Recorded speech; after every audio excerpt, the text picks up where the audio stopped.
reste toujours un combat. Le combat demande toujours une détermination.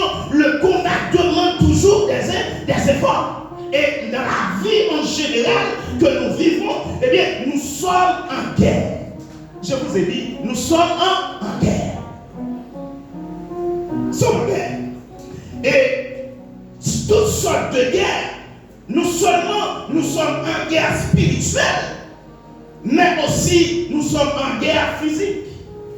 Nous sommes en guerre physique, mais aussi nous sommes en guerre sociale. J'essaie de récapituler le premier fragment, mais bien aimé, puisque souvent en tant que chrétien, on a toujours tendance à parler de la guerre spirituelle, à demander de combattre le bon combat spirituel, mais on oublie le combat social que nous devons mener. Nous oublions souvent que nous ne sommes pas seulement un être spirituel, mais nous sommes un être social. Nous sommes à la fois un être spirituel et un être social. Jésus nous a donné l'exemple. Il participe dans les affaires sociales de sa ville. Jésus participait dans les affaires sociales de sa communauté. Au point que son premier miracle a été fait dans une activité sociale. Noce au Cana. C'est important de comprendre cela. C'est important de comprendre que nous ne sommes pas seulement un chrétien, mais nous sommes un citoyen. Nous ne sommes pas seulement un citoyen céleste, mais nous sommes un citoyen sur cette terre. Puisque nous vivons sur cette terre, ça veut dire que les affaires sociales doivent aussi nous intéresser comme les affaires spirituelles. Et souvent, nous commettons cette erreur. Et souvent, il y a des gens qui disent, ah, les affaires terre pas intéressées, les affaires association pas intéressées, les affaires politiques pas intéressées, les affaires la richesse pas intéressées. Je suis un citoyen céleste. Souvent, j'entends ça. Mais ma grande question pour vous en ce matin, de ce rappel, dis-moi, tu n'es pas impacté par l'inflation qui, qui ronge le monde. Dis-moi, tu n'es pas impacté par la hausse des prix. Tu es un citoyen céleste et c'est que les affaires spirituelles qui t'intéressent.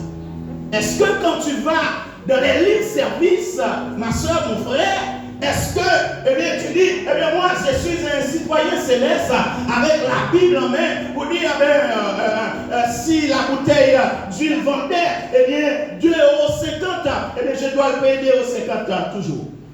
Et maintenant, c'est plus de 3 €. C'est combien? Il y a des endroits, c'est 4-5 €. Les chrétiens payent 4-5 €, les païens payent 4-5 €. Ça veut dire que malgré que tu es chrétien, tu dois t'intéresser aux affaires sociales. Tu dois t'intéresser à ce qui se passe sur cette terre, puisque tu es impacté aussi, tu es concerné aussi.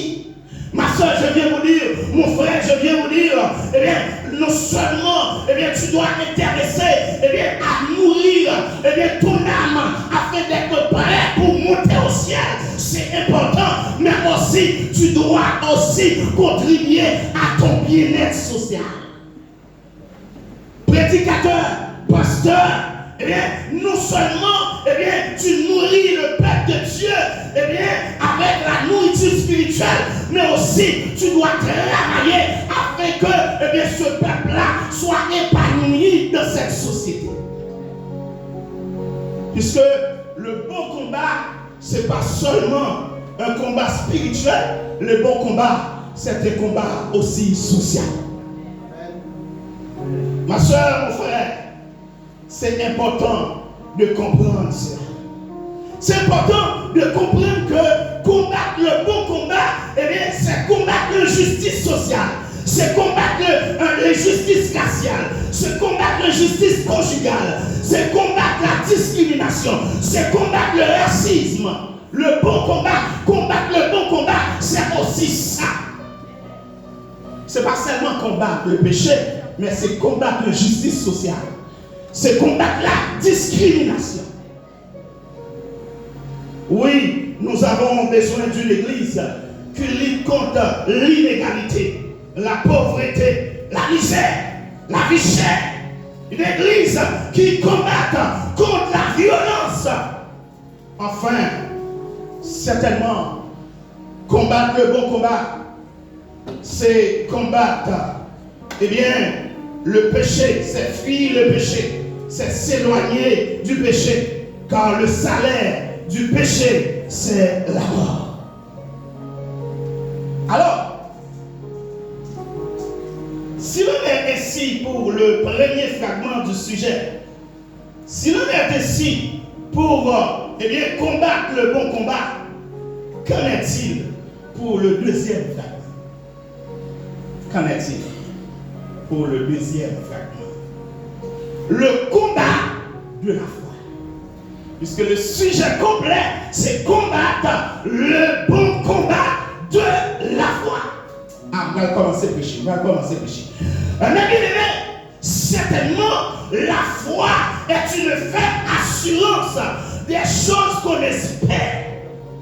Et la parole nous dit, eh bien, le verset 18 nous dit, espérons qu'on tout espère. Mais le verset 18.